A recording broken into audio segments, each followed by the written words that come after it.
Next point is about people are outsourcing no longer to China, outsourcing outside China. And that could be a big opportunity for countries in Asia, etc. If you look at outsourcing to China from America, China loses share of US imports. It's gone down by about 4%, and the rest of Asia has gained. India has only made a small gain. So China, outsourcing to China has gone down 4%. Other countries, excluding China in Asia, have gone up 4%. India so far, the outsourcing has only gone up 0.2%. Why is that? Why are we not getting more of that?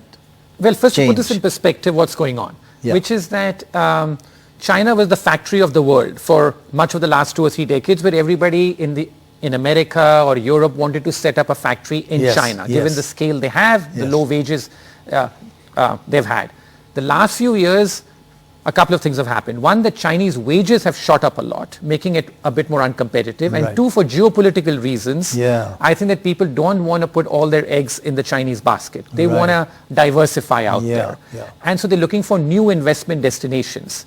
But very interestingly, they still want to outsource because the wages are still so much cheaper in the rest of the world. Right, that is reality. Yeah, yes. because in America, in the manufacturing sector, for example, wages, I think, for manufacturing employees are over $5,000 a month.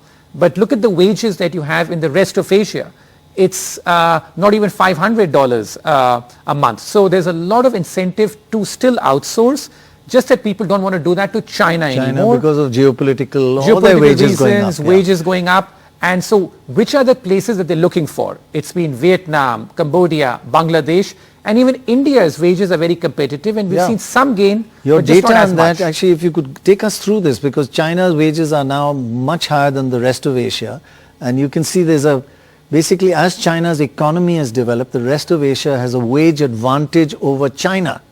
I mean, in other words, wage advantage means we have lower wages than China, and that's attractive for foreign investment. And you can see India's, way below China in terms of wages, so it's attractive, but Vietnam and Bangladesh, very attractive in terms of foreign investors. But even with this, only 0.2% of that change is coming to India. Yeah, so both ways looking at it. One is that it should be a lot higher, but two, the fact that there is this opportunity out there that people still want to outsource. That's the message, just not to China. And India has the scale if it can attract some of that outsourcing. So the solution to this is that India must try and get that outsourcing that's moving out of China and going to other parts. We must work harder at that.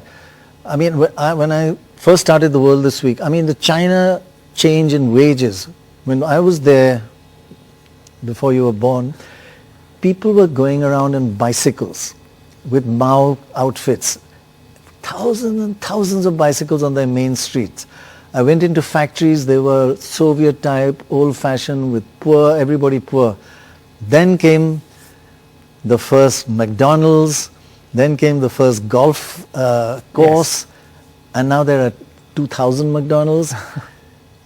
Deng Xiaoping, I don't care whether a cat is black or white as long as it catches mice. Right. So we need to learn how to make things attractive, and they made things very attractive for foreign investment, right? That's right. How can we do that? What's the solution? How do we make ourselves more attractive for foreign investment? But it's multifaceted, like it's about the infrastructure you provide. It's about, Right. The harassment you have or don't have from the tax authorities, other people, of people doing business in India. So I think that it's the entire ecosystem. It's not one factor which facilitates more foreign investment. But this is a solution we really need to improve jobs and improve growth, right? Yes, absolutely. To get this outsourcing that's going away from China.